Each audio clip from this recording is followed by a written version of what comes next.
is talking about is really practical, and it's about how to take your faith and put it to work in your life. And so our theme is faith works. So we're going to be in James chapter 1, and we looked at it last week. The theme for the book, the hook for the book, James chapter 1, verses 2 and 3. Count it all joy, my brothers, when you face trials of various kinds, you know that your testing produces steadfastness. So here's what he says.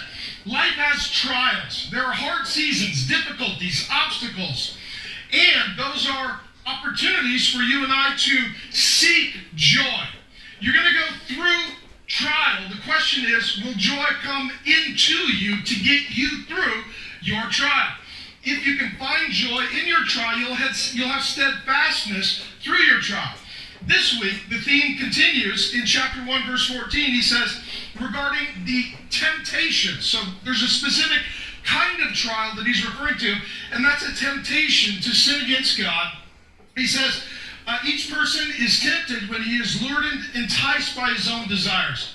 What he says is when there's trials out there, there's more temptation in here. And I want to just pivot for a moment. I've been doing some work in the brain sciences, and what they are finding actually correlates with what the Bible teaches, which makes sense. God made us, He hardwired us, He created us, He instructs us, and then 2,000 years later, the scientists catch up. And so we appreciate them finally agreeing with God. And so what the brain scientists have found is that when there is increased trial out there, pressure, pains, problems, difficulties, troubles, hardships, that ultimately what happens inside of you determines the kind of life you live, the kind of decisions you make. And so when there's a trial out there, what begins to happen, it triggers anxiety in the mind. All of a sudden now, you're dealing with the trial and your brain is trying to process the information.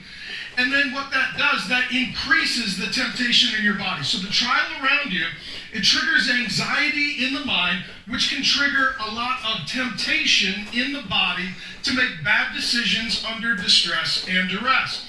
Now, the problem is we live in a time when we have perhaps an unprecedented, complex number of trials that people are going through. Global, national, regional, local, personal, relational, mental, physical, spiritual, emotional. You just start to get the categories.